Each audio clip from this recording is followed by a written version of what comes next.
Chapter 7. The Cave of the Ice Witch. All right, you lads. Time to get ready. The Ice Witch shouted, causing the Sasquatches to heave themselves to their feet. If you fail to bring home a single bunny today, like those idiots yesterday, there'll be hell to pay again. If you go a little hungry, you'll have only yourselves to blame. At that, the Sasquatches all glared at one single member of their group.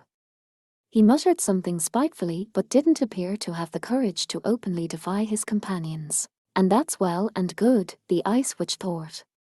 Let the idiots glare at each other and fight among themselves, that worked for her. And on the off chance one of them turned their hatred on her, it wouldn't matter. She had already taken precautions against such an eventuality. These beasts do require quite a bit of babysitting. Trouble to manage them, trouble to bring together such an easily manipulated horde. Look, with just a few sharp words, she had the entire group staring down one of its own members. All too easy. The only problem was, she suspected, that this little diversion had driven her order clear out of their heads. The Ice Witch clapped her hands, making no effort to hide her irritation. Come on, have you already forgotten what I said? But this rat, Hurry up, or that nasty sun'll be high in the sky by the time you get out there. A good glare and the Sasquatches finally scrambled away in a cacophony of pounding footsteps. Today, she was once again going to have them loot the Harefolk village, a straightforward task, but she figured that was just as well. It was too soon to make any bold moves. Now was the time to build up their strength. Time was on their side. There was no need to rush. She would ensure that the spring sprites remained asleep, drawing out the winter, making her Sasquatches ever more powerful. And then there will be nothing to be afraid of, were words she could never have said aloud. Regardless, things would certainly be easier. She didn't need to conquer the capital, taking possession of just one town would be enough. She could easily live for centuries then. The haremen tasted rich, but she was getting tired of eating them. She was coming to long for the savor of a nice, young human girl. Oh, the Ice Witch was just licking her lips when she smelled it. The aroma of a girl so young she might as well have still been in diapers. She looked around, nose twitching, to discover a figure standing squarely in the entrance to her cave. This person was short and slight, a waifish slip of a child dressed in priestly garments and holding a sounding staff. An adventurer. It's Naman. Almost before the Sasquatch had finished speaking, the girl raised the sounding staff higher. O Earth Mother, abounding in mercy, grant your sacred light to we who are lost in darkness. There was a blinding flash, the brilliance of the sun annihilating the darkness of the cave. Now's our chance. Priestess cried. Let's go, indeed. And first blood goes to the lizards. Eeyar. As the Sasquatches stumbled back, their eyes scorched by holy light, lizard priest dove among them with an eye-splitting war cry.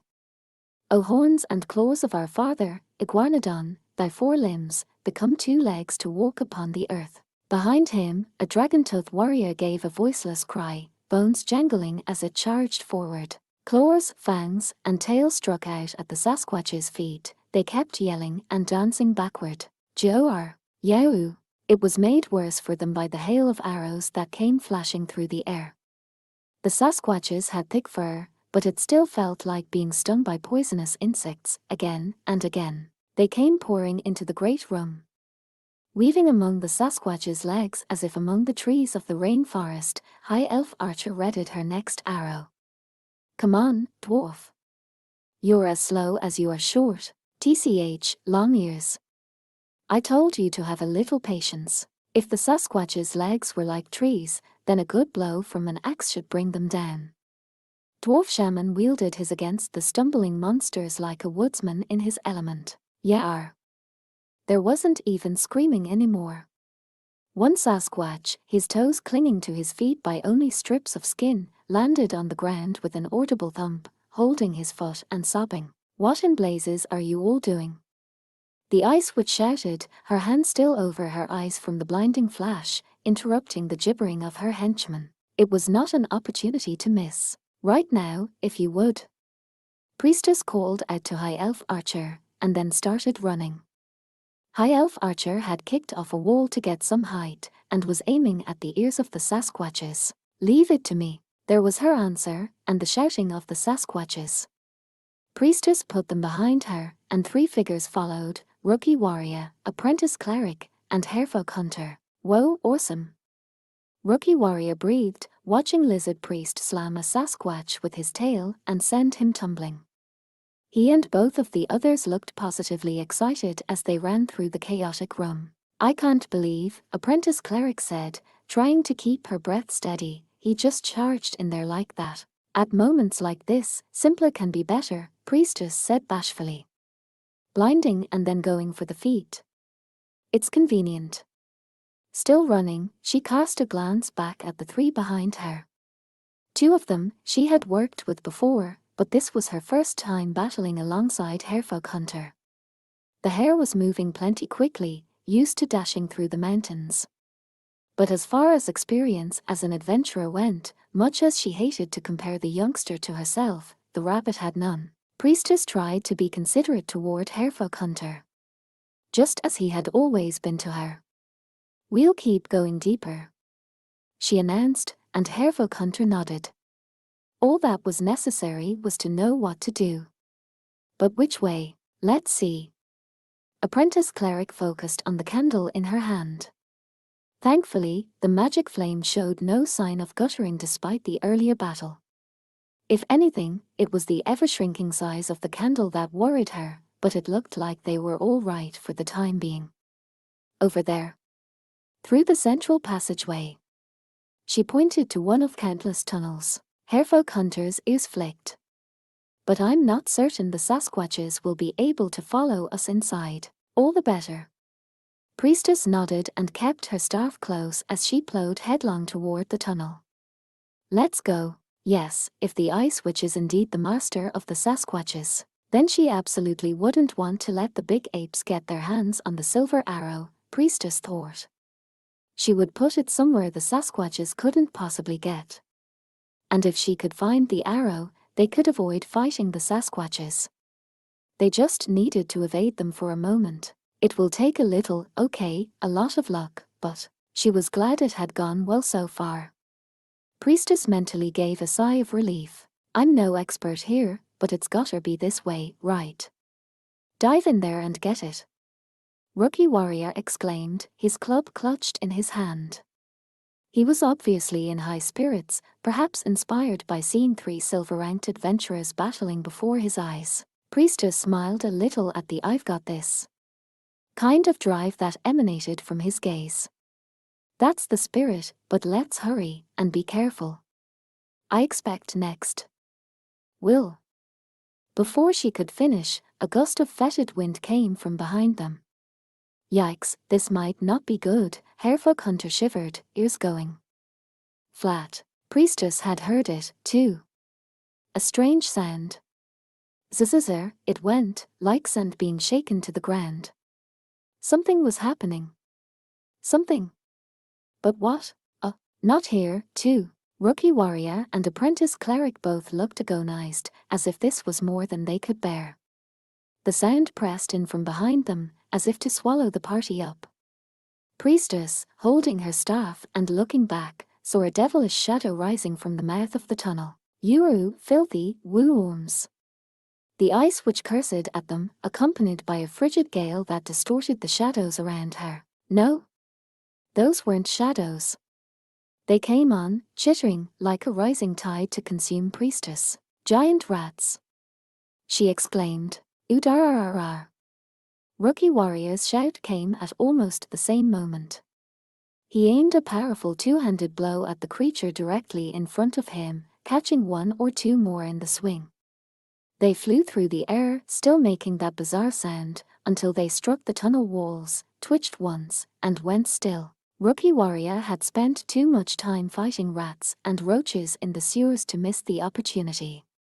He leaped in, swinging the club in his hand, bash, bash, bash. "Sure wish they were paying us by the rat right now," he shouted. "Quit babbling, here comes another." Swinging a club takes a good deal of space, and their foes were many. That was no different from usual. Apprentice cleric grabbed shards of ice from the ground, wrapped them in cloth, and sent them flying like daggers. The rats stumbled back, exposing their bellies, which rookie warrior obligingly smashed. Try my chest burster on for size. The belly was the best place to break through the rat's thick skin. He brought his sword, which he held in a reverse grip in his left hand, down on their chests, carving them open. Then he swung again, neatly landing a blow with his club, and avoiding the spray of blood from the downed opponent all in a single motion. He knocked the corpse aside. Get any of that in your mouth, and it'll cost us, literally. Yeah, gotta save money where we can. Hey, how about you just cover your mouth? No time. Apprentice cleric flung rocks, and rookie warrior kept his sword moving while they bantered. Priestess watched them in something like amazement, before she came back to her senses with a rush of breath. I think this might just work.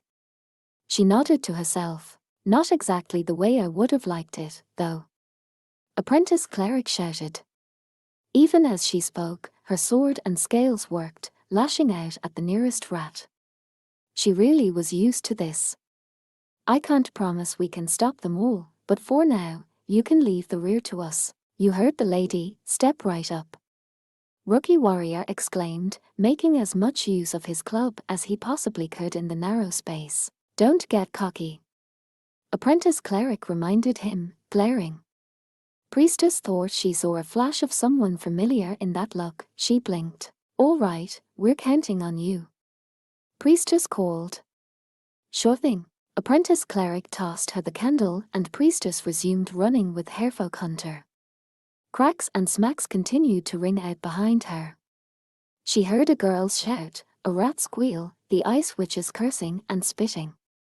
Priestess rubbed her eyes, then spotted a giant rat about to get past her, one that had escaped the melee. Yar. Apparently, all it took to send a rat scrambling was a good whack. These were no goblins. Hairfolk Hunter, jogging beside Priestess, murmured, everyone so incredible. Yes. Priestess exclaimed, trying to keep her breath steady even as she exulted in hearing her friends praised. They are all fantastic, aren't they? High elf archer, lizard priest, dwarf shaman. Not to mention apprentice cleric and rookie warrior.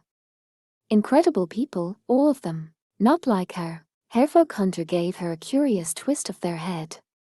You know, I meant you too, miss. Huh? Priestess, suddenly rendered speechless, kept looking forward. She could feel her cheeks flushing as she ran. She was glad it was dark. Gee, did you really? Sure did. If that's true, if they really did mean it, it was no thanks to her own strength. It was all because of what he had done, though he wasn't with them at that moment. The candle's flame burned with intensity in Priestess's hand. The silver arrow was close. In the midst of all the confusion, the ice witch, true to her name, remained as cool as a frozen lake. The giants were thrashing and crashing behind her. In front of her rose the horde of rats. Who was it that had made this happen? She hardly even had to think about it to know the answer. It was that little girl, with her staff and her shouting. She was leading them, the white garments. A priestess who had earned the love of the Earth Mother. Naman, that girl, she's the key. You. HRGH, there's one. Another one, to the right. Seriously, to her annoyance, two of the adventurers, hardly old enough for their jobs, dispatched her rats with confidence. At least it should keep them distracted. The ice witch laughed, exposing a throat as red as blood. Sharp fangs glinted with the reflections of the snow. Then, instantaneously, her body split into countless tiny flakes, slipping past the rats and the girl and the boy. They shivered with a wind that chilled their bones, but they could pay it no more mind than that. If they wanted to survive, they had to fight. That was true for everyone present. Think it's something like this. After a span of running through the gloom, trying to pay attention to both their feet and their backs, Hairfolk Hunter stopped, ears twitching. Priestess blinked, but saw a weathered oblong chest tucked in a depression in the stone. The candle in her hand flared up, so hot it was almost hard to hold. Looked like the rabbit was right. Can you open it? Priestess asked, steadying her breath. We'll find out, Harefolk Hunter said easily, then reached behind an ear. Gotta give it a try. If we don't open it, we're done for, that much we know. Hunter produced something as slim as a small twig and inserted it into the lock. After a good deal of feeling around and breaking 2 or 3 of the twigs, there was a clicking sound. There, got it. Are there any traps? One way to find out. I haven't inspected the lid yet. Priestess glanced back at the relentless sounds of battle that echoed through the tunnels behind them, but Harefolk Hunter nodded. It would probably be fine, Hunter seemed to think, with that special Harefolk optimism. After all, the Ice Witch likely never imagined someone other than herself opening this chest. That wouldn't give her any reason to booby-trap it. And if it set off an alarm, fine. It wouldn't mean much now, and a magical trap. We'll cross that bridge if we come to it. A furry hand worked a dull, flat knife in between the lid and the chest, checking for a wire, and that was that. What say we try opening this thing? Yes, please. The lid began to lift with a heavy creak, then finally hit the floor of the cave with a crash. Inside was a dazzling glitter of silver. An arrow of purest metal. Priestess's eyes widened. In her year or 2 of adventuring, she could count on one hand the number of treasures she had seen to equal this one. Opportunities to see magical equipment, lizard priests' equipment notwithstanding, were few and far between. Yet, still she knew, this was no ordinary arrow. It was a holy weapon, the sort of thing told about in songs. With this, we just might make this work. Harefolk Hunter said. Holding fast to her sanding staff, Priestess reached out delicately for the arrow. She felt a subtle warmth run through her fingers. When she picked it up, it was light as a feather. She held it out reverently. Well, here you go. Harefolk Hunter's small eyes went wide. Me. I have some experience with slinging, but I've never once fired an arrow. And anyway, this belonged to your father. Priestess smiled. Harefolk Hunter swallowed audibly, then took the bolt in both fluffy hands. Oh, okay, well, I guess I don't mind taking it then. Of course. Good luck with it. Once they had the arrow, Harefolk Hunter made sure it was stashed securely alongside the hatchet. Then the rabbit began feeling around. The medicine. Don't panic, okay? You wouldn't want to drop it. No, of course not. This would do. Now all they had to do was get back. The 2 of them nodded at each other and began to head back the way they'd come. They had to work their way around rat corpses here and there, the bodies frozen with sticky, dark blood. They didn't want to think what would happen if they took a false step and slipped here. The sounds of battle gradually grew closer. Strikes and crashes. A boy and a girl shouting. The screeching of rats. It sounds like they're still holding their own. Sure, I'm glad we made it in time. Priestess and Harefolk Hunter nodded at each other, the cleric smiling. Not much farther now.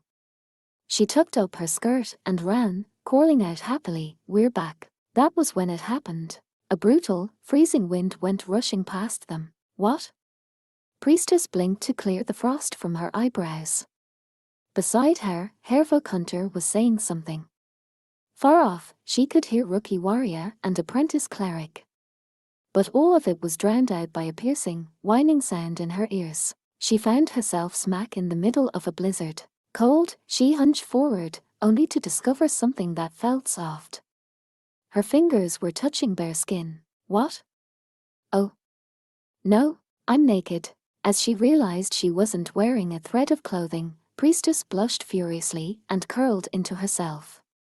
Cold and humiliated, she shivered. Even though her face felt hot, she was freezing to her bones. The blizzard blew so hard it hurt, squeezing tears from her eyes. She felt a prickling in her neck. She groped for her sanding staff, found it, and somehow managed to support herself. When she rose up and tried to walk, the wind assaulted her delicate body, tossing her from side to side. She couldn't move a single step. With no idea what to do, Priestess began to sniffle and sob. "Hey!" The impossibly quiet, cold voice came when the confusion in her spirit was at its greatest. Priestess blinked again, straining to see anything through the white haze around her. "Oh!" Her face broke into a radiant smile, like a flower turning toward the light of the sun. Grimy leather armor, a cheap-looking metal helmet. A round shield on his arm. A sword of a strange length at his hip. There was no question, it had to be Goblin Slayer. Ignoring the prickle at her neck, Priestess rose and ran to him. The wind howled, the ringing was still in her ears, she could hear nothing else. "Yes. Are you all right?" Yet somehow, his soft voice reached her. He held out a hand to her, roughly, the bumpy leather of his glove touching her skin. Priestess almost closed her eyes, savoring the feeling as he brushed her cheek. She could almost forget the pain in her neck. "Why, yes, I am. But why are you here?" She looked at him, into his visor, almost whispering. As ever, his expression was invisible to her. There was just that one glowing eye inside the helmet. She touched her neck as if running a comb through her long locks. Her hair was standing on end. Sniff went Priestess. A scent of blood such as she had never smelled before seemed to come to her. Are you injured?" "No," he replied, shaking his head. "But maybe you can cast a miracle for me later." Priestess swallowed. She brushed aside the hair on her neck, took up her sanding staff. "And the goblins?" "Goblins?" He stopped as if the word sounded strange to him, shook his head gently. "I was more worried about you." His voice was so soft, and he touched her on her neck. The leather glove pierced like ice, and she shivered. "I have a request. Give me the silver arrow." "Oh, of course." The silver arrow, right. I understand." Priestess nodded. It was a happy nod. She smiled. She took a deep breath, letting courage fill the heart in her small chest. And then she spoke. "O Earth Mother, abounding in mercy, lay your revered hand upon this child's wounds." The blizzard was erased by a scream that pierced Priestess like a hot poker. Yara. Priestess, suddenly finding herself back in the cave, watched the ice witch writhe. She let out a breath, expressionless. An illusion.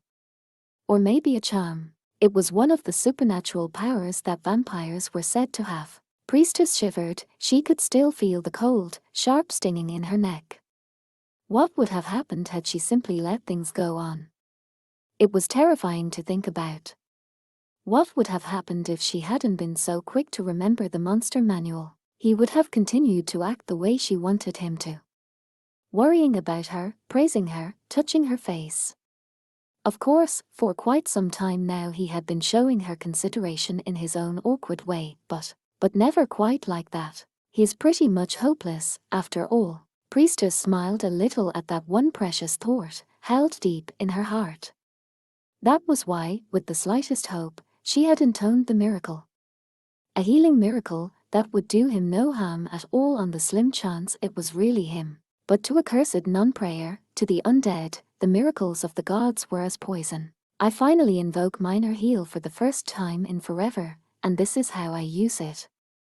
She wasn't entirely pleased about that, but she turned to one side and looked. "Ice witch." Hairfolk Hunter bellowed, in a voice that echoed through the cave, so loud she would never have believed it came from that tiny rabbit. Hunter stood before the witch, holding a small crossbow. The string sang as it was pulled back, and even in the dark of the cave, a droplet of snow-pure silver glimmered at the end of the arrow. Recognizing the light that suffused the bolt, the witch spat as if it were killing her. "Damn you! This is the arrow of the hare tribe." The twanging of the bowstring had the tone and beauty of a musical instrument. The arrow cut through the chilled air on its way to complete the mission for which it was created. It pierced the ice witch through the heart, her accursed blood spilling out. This time, she didn't scream. No, as a matter of fact, she did, though at a pitch too high for human ears to hear. The witch struggled and flailed, trying desperately to pull the arrow from her chest. But the arrow burned her fingers until they turned to soot and crumbled away. This was the end. The ice witch, even in the convulsions of death, fixed her eyes and all her hatred on one person, the priestess, who stood brushing off her vestments, pointing her sanding staff at the witch. She was the one, the cause of all this. I'll kill her. Kill her. Kill her. It was all she deserved. The witch was charring up to her throat, and now all she had left to use was her eyes. Her red, bloodshot pupils reflected priestess, shimmered with light, and then, Lord of Judgment, Sword Prince, Scale Bearer, show here your power. A miracle from the gods struck her, upraised sword and scales. Drenched in red blood, leaning on the shoulder of her childhood friend, was a girl. The two of them had finished off the vermin and realized something strange was happening behind them. And so, for their friends, for the law, for order, for these beautiful mountains in which the white rabbits lived, the girl, her gaze hard, brought down the sword of the supreme god. The lightning, so hot it caused the air to boil, changed angle as only supernatural power could have made possible, funneling itself into the silver arrow. Destroyed at last, this time the witch truly didn't make a sound, her ghastly convulsions a sort of macabre dance in the throes of death. In the space of a blink or two, her body was seared away. The liquid that exploded from the red eye, all that was left of the creature, grazed priestess's cheek and a few strands of her hair before burying itself in the wall. But nothing more. The pile of ashes on the cave floor was carried away by a cold gust and vanished after a brief moment. The silver arrow, its mission complete, rusted over even as they watched, all but rotting away. The only trace left of the vampire once known as the Witch of Ice was the thin streak of blood on priestess's cheek. And so it was finished. The crash of thunder was audible even over the desperate battle in the main room. The giants, numerous but with no leader, weren't sure how to take it. The adventurers darted among their legs, dealing a strike here and blow there, biting like venomous insects. Dwarf? I'm heading that way. Got it? What was that about head size and wit again? And yet, giants are themselves the apex of one branch of evolution. They could not let down their guard. All three of them understood that. The girl, the priestess, and the three who went with her. Until they completed their mission, not a single foe could be allowed to escape. They had no time to let their guards down. They fired their bows, swung their axes, and lashed out with their claws and tails and teeth, relentlessly. Tiny arrows hurtled into faces and eyes, toes were hacked off, hips were struck with tremendous force. It was unendurable. Howling and screaming, the giants stamped with their feet and brought their fists crashing down. What the adventurers saw as a huge main room was a tight space for the giants. There was no way of reining in the chaos. That was when the peal of thunder came. The sin-cleaving sword of the gods sliced through the din of battle within the space of an instant. What the heck? Was that thunder? The monsters, perplexed by a sound they never heard anywhere but on the tops of mountains, stopped and stared at each other. Even the adventurers, their shoulders heaving, ceased attacking. The three of them gathered in the center of the room, exchanging quick words. Wonder if they did it, then, High Elf Archer whispered, her long ears flicking up and down. Dwarf Shaman adjusted his hands on his axe. You can't tell. He eyed her. Come on, Elf. What's the matter with those ears you're so proud of? A huge racket like that just messes with my hearing. Goodness, Lizard Priest said jovially, his eyes rolling in his head. Whatever may have happened, the result is just as you see. I believe. Indeed it was. In the now silent room, footsteps could be heard rushing from the inner chamber, gradually growing louder. It was none other than the four who had left earlier. Rookie warrior, holding his club with both hands, covered from head to toe in dark blood. Beside him, apprentice cleric, holding up her sword and scales with a look of genuine pride. Harefolk hunter, holding a crossbow and blinking while hopping along. And there at the head of the column, wearing a look of determination and holding up her staff, and with a single thin wound running along her cheek. Was priestess. What's this? What happened to the Witch of Ice? If it ain't Naman. Dunno. The giants began murmuring among themselves. Priestess bit her lip and took a step forward. Then she breathed as deeply as she could, rattling her staff with a dramatic flourish. The Witch of Ice is dead. There was a beat before the giants understood what she had said. But what happened next? It could only be one thing. What? Where? It's all over. That's why I told you, I said, don't let's go down that mountain. I'm thinking it's a little late for that. Confusion reigned over all. The giants tossed aside their precious drums and everything else as they made a beeline for the cave mouth. The adventurers looked at each other for an instant, conferring about whether to pursue them. High Elf Archer had an arrow in her bow, Dwarf Shaman a rock in his sling. No? It's all right. They were stopped by a word from Priestess. She watched the giants go, their pounding footsteps fading away, and let out a breath of relief. You sure? High Elf Archer asked, rushing over to her. Her slim elf fingers brushed Priestess's cheek gently, causing Priestess to squint. It tickled. They're getting away. Yes, Priestess said with a small nod and a shy smile. They aren't goblins, after all. High Elf Archer frowned deeply at that, sighed, and then finally giggled. True enough. Not goblins at all. Indeed they weren't. The battle was over, the threat of the ice which was gone, and the long winter would finally yield. The hare village was saved.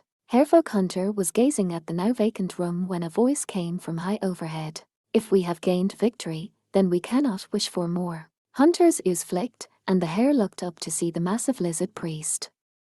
The lizard flicked out his tongue and said somberly, as far as eating hearts. You have indeed proven that you bear within you the strength of the blood from your father. Harefolk Hunter nodded in agreement. Father was dead. The hares were victorious. Father's blood ran in the hunter's veins.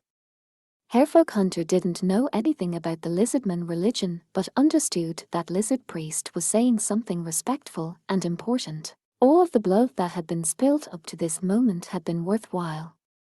That just means my dad was really awesome. Guess so, Rookie Warrior said, tossing his sword and club away tiredly and flopping down on the ground. I'll have a little dignity, Apprentice Cleric chided, giving him a jab, but she didn't look much better. She slumped down next to him. Beside her, Harefolk Hunter sat and exclaimed, I'm starving, too. I've got some dried vegetables, you two want any? Yeah, me too. Exhausted, or perhaps just finally relaxed, the three of them sipped from a water canteen and then dug into the rations. They showed none of the vigilance they normally would have. Lizard Priest took in the sight, then nodded. A battle finally led, that was, he said to Priestess, twisting his neck toward her. She bashfully scratched her cheek, the wound still visible. Oh heavens! I didn't do anything. It was thanks to all of you. What? Apprentice Clark put in, swallowing a carrot.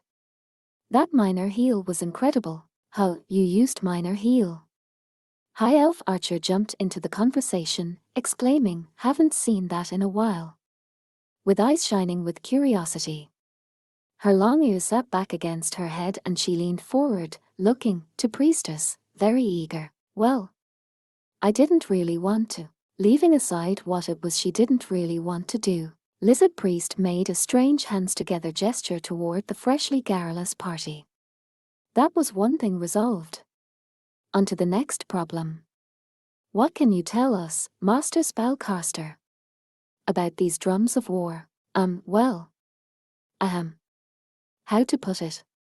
Dwarf Shaman, off by himself examining the Sasquatch's forgotten drums, rubbed his belly and made a face. These read pretty decent, if a bit too blood-soaked. They must have once been for festival or ritual use. The instruments were of a quality not to be expected in a place like this. But in the giant's hideout, they had been buried in garbage, including the remains of the giant's victims. Magical spells and items are readily influenced by the thoughts and feelings that surround them. All the more so when those thoughts and feelings come from people who are themselves associated with sprites. If these drums, so long used to sing the praises of winter, were ever to produce a pure sound without further deepening their curse, it would be only after they had been purged of the rage and hatred that pervaded them. I'm thinking it might be good to have our furry friends hang on to these and purify them. Well, I suppose it would be not quite as it would at my own village, but... Lizard Priest stood beside Dwarf Shaman, a reverent look on his face, and gazed at the drums. In his mind, he suddenly heard a bold sound, a beat praying for the courageous deaths of friend and foe alike in battle. That was how battle should be. Lizard Priest's eyes rolled back in his head. In that case, we shall return these to the village, and all shall be done. We can hope so, anyway, Dwarf Shaman said, stroking his beard in a way that suggested he didn't entirely believe it. Something trouble you? Maybe it's just that we don't have Beard Cutter here, Dwarf Shaman replied. Or maybe it's that I'm not used to riding this high at the end of a quest. Whatever it is, something just don't quite feel right. Most difficult, that, Lizard Priest said, rolling his eyes jovially, and Dwarf Shaman agreed, stroking his beard with a smile. See if your disposition does not change after a celebratory cutback at the village. Sounds like a damn good idea, Scaly. Perhaps something also nagged at Priestess, watching them, for she found her thin fingers rubbing absently at her neck. When they got out of the cave, they found the chill of the wind had mellowed substantially. They were greeted by the gleam of sunlight on snow. Wow, Priestess breathed, causing Hairfolk Hunter to chuckle. You'll hurt your eyes looking right at it. At least without something to dim the brightness. With one furry paw, the hare took out a wooden board with a slim gap in it. As Hunter held up the device and secured it with string, much like a pair of glasses, High Elf Archer murmured, "Ooh, neat." She was blinking furiously. Maybe she had stared too long at the light, but she nonetheless gave Lizard Priest a little poke. Sure, it's bright and all, but I'll bet you're happy the cold's let up a bit. Well, I had an excellent chance to move in that cave. My blood is good and warm now. He nodded, then gave an exaggerated shiver. But it is rather chilly with only scales. Some feathers or a bit of fur would be welcome about now. Forget it, Scaly.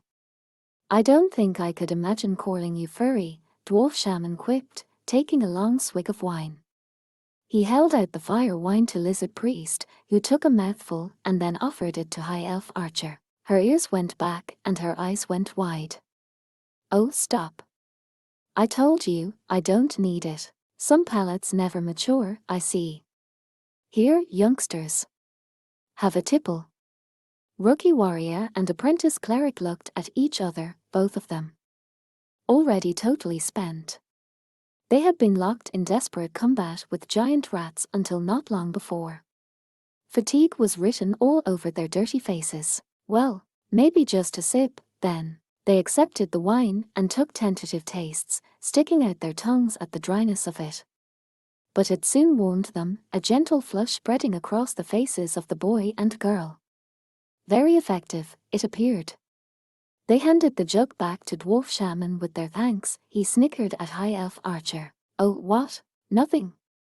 Just thinking that maybe it's just a little too soon for you, long-eared lass. If you're looking to start something, then it's on, Barrel Belly. High Elf Archer's ears laid back on her head, while Dwarf Shaman just smirked at her. They were off and arguing. Priestess, well used to her companion's banter by now, simply giggled. Now all they had to do was take the drums and get down the mountain. Their adventure was finished. They had climbed the snowy peaks, done battle with the Sasquatches, snuck into the cave of the Ice Witch, taken the silver arrow, and destroyed the villain. The handout the supreme god had given apprentice cleric was now fulfilled. The adventure was a success. A complete triumph. All they had to do was go home.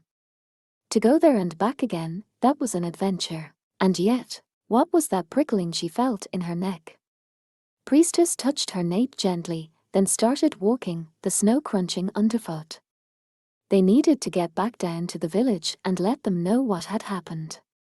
And there was still the matter of the Sasquatches, whom they had let live. Priestess felt unusually nervous. She didn't want to stay here long. Let's go, everyone. The adventurers nodded, and the party set out for home. Nothing remarkable happened on the way. With the winds of winter abated, there was no foreboding that any snowbound predator was going to leap out at them. High Elf Archer and Harefolk Hunter kept their ears working vigilantly, but it hardly seemed necessary. After the fatigue and the after effects of fighting set in, they began to feel a certain heaviness come over them. Not indolence. Exactly, but there was certainly no spring in their step. Priestess and the others chatted, though, enjoying the scenery, the whiteness of the snow and the great blue of the sky. When they looked down into the valleys running among the peaks, the snow seemed to pile there like a sea at high tide.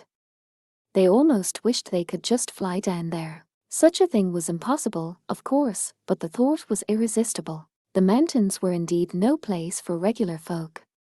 Perhaps they weren't even a place for gremlins like the Ice Witch. This was the throne of a violent god.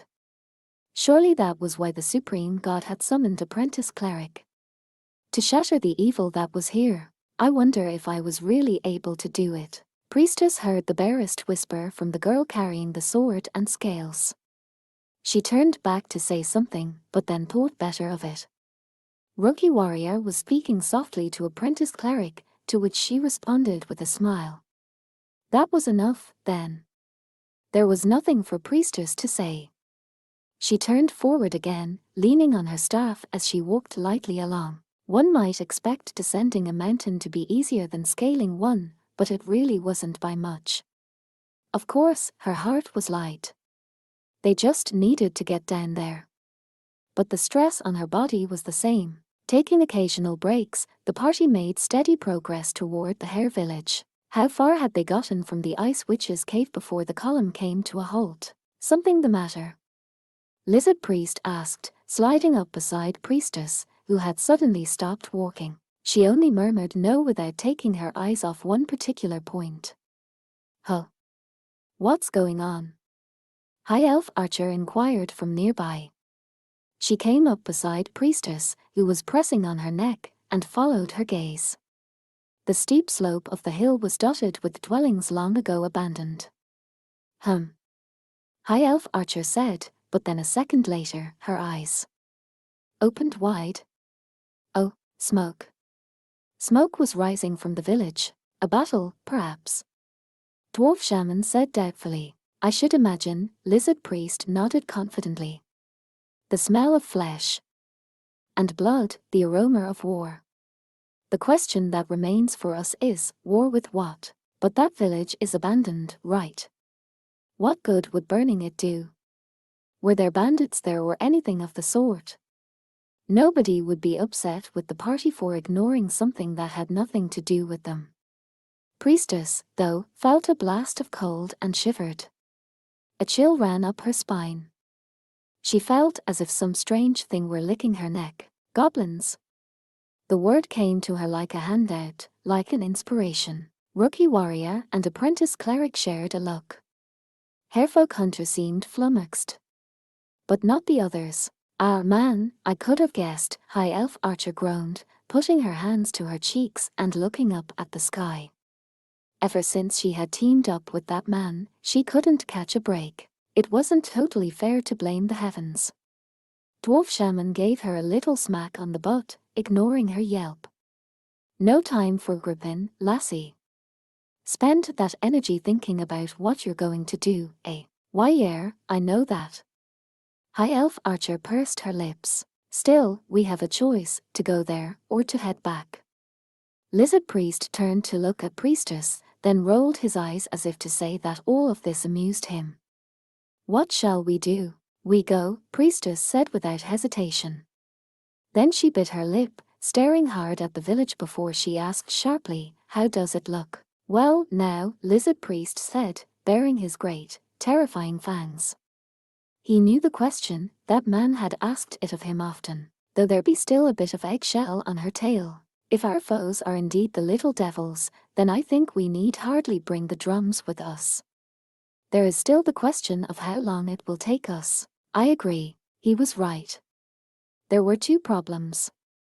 The drums, they should let the village know about the danger, too. Then there was the issue of how long it would take to get there. What would he do?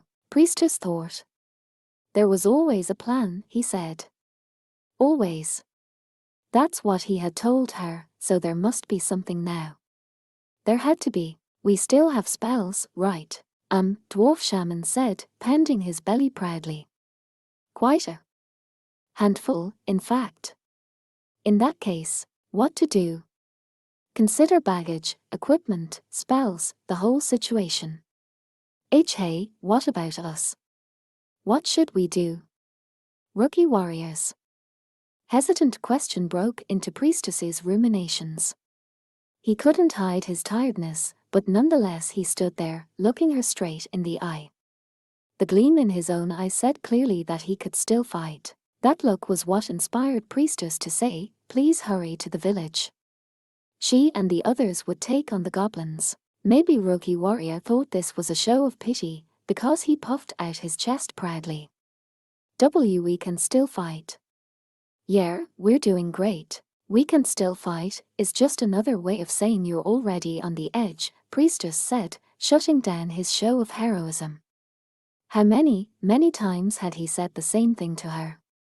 If you can win by doing something crazy or stupid, that's one thing, but if you could count on winning that way, then we wouldn't worry about it in the first place. She was anxious. Her head was spinning. Her voice was cracking. Each time she breathed in, her lungs stung with the cold. And there's the example of the training ground. It would be terrible for the Harefolk village to get attacked. We have to let them know, don't we? Harefolk Hunter, seeing that the hare village might not yet be safe, nodded nervously. You just leave it to us. We'll get the drums there, too, and make sure everyone knows what's happening. All right, Priestess said with a bow of her head. Guess that settles it, Apprentice Cleric said, letting out a breath. Come on, let's get down this mountain. No time to waste now. Or, come on, Rookie Warrior said piteously.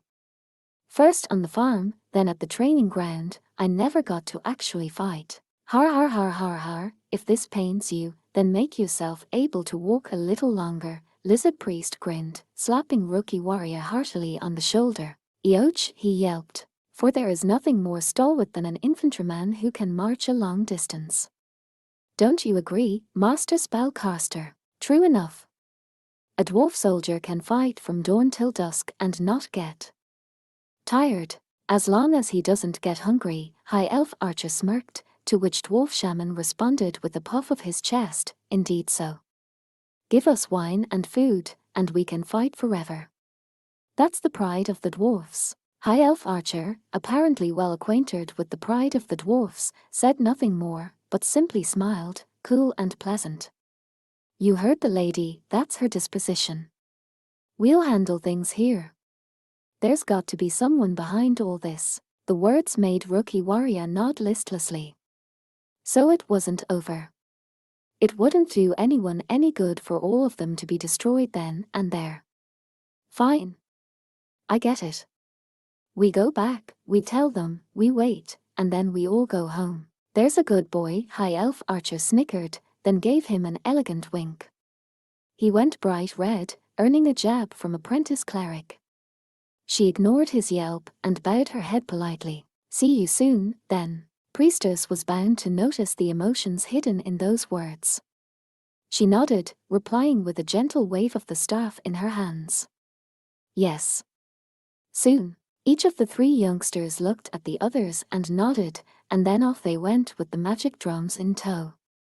Their steps were sure, it seemed there would be no need to worry about them as they went down the mountain. That leaves just one last problem, then, Priestess said softly, looking away from the departing figures. The columns of smoke rising from the village had increased in size and number. Fires. Or an attack by fire. Whatever it was, they would have to face it. And if he had been there, then. Priestess made a fist and tapped it against her chest. How are we going to do this, though? High Elf Archer asked, restringing her bow. That place is a hike. If we just go tumbling down the mountain, we'll never make it, Dwarf Shaman said with a thoughtful frown and a gulp of wine. By the time we get there, it'll all be over. Have you any notion of what you'll do, milady priestess?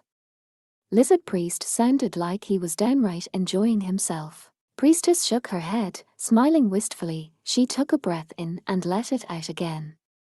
It was all right. Surely it would be. This was what he would do, she was confident. So it couldn't be wrong. Spells, gear, situation, she had considered them all. That covered everything, she was fairly sure. No, even if there was something better, this was the best plan she had right now. And to think of a better plan later would do none of them any good. And so, with all her strength, Priestess said firmly, yes. I have a plan.